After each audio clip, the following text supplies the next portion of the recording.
Magandang buhay, mga ka-SSS. Alam nyo ba na may kilala akong lola na nag-retire tapos bumalik sa trabaho at nung final retirement niya, mas malaki pa ang pension niya kaysa sa una. Akala ko dati, malas kapag nasuspindi ang pension. Pero ang totoo, minsan doon pala nagsisimula ang mas magandang ending. Isipin mo ito, umabot ka na sa 60, pagod ka na, gusto mo nang magpahinga, kaya nag-file ka ng retirement. Ang saya kasi may monthly pension ka na, pero biglang may dumating na offer. Trabaho ulit. Kung tatanggapin mo, masususpindi muna ang pension mo. Siyempre, unang reaksyon, sayang naman, mawawala yung pension ko. Parang hawak mo na tapos biglang binawi. Sakit, di ba? Pero eto ang hindi alam ng marami. Kapag bumalik ka sa trabaho, hindi lang basta sahod ang makukuha mo. Nadadagdagan din ang record mo sa SSS. Mas maraming taon, mas mataas ang basehan ng pensyon. Yung kilala kong lola, akala niya malas siya nung nasuspindi ang pensyon.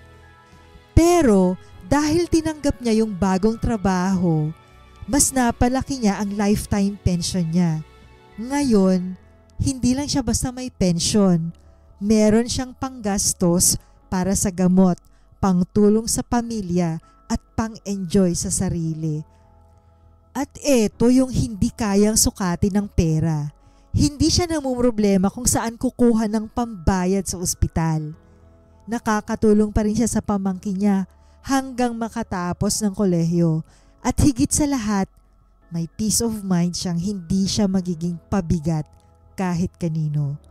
Pagdating ng 65 o ang technical o mandatory retirement age, wala nang suspension.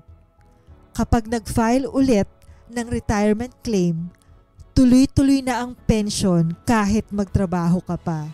At dahil nadagdagan ng hulog at tumaas ang basihan, mas mataas ang matatanggap mo for life. Parang pelikula na akala mo tragedy, pero biglang naging happy ending.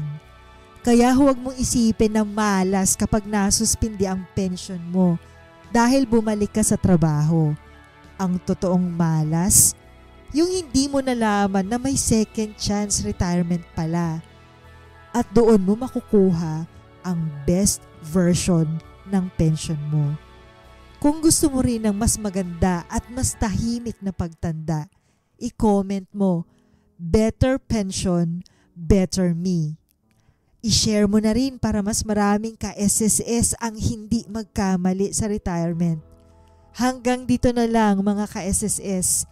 Ingat at sana yung ending mo hindi lang basta sapat, kundi masagana. Kita-kits sa ating susunod na video.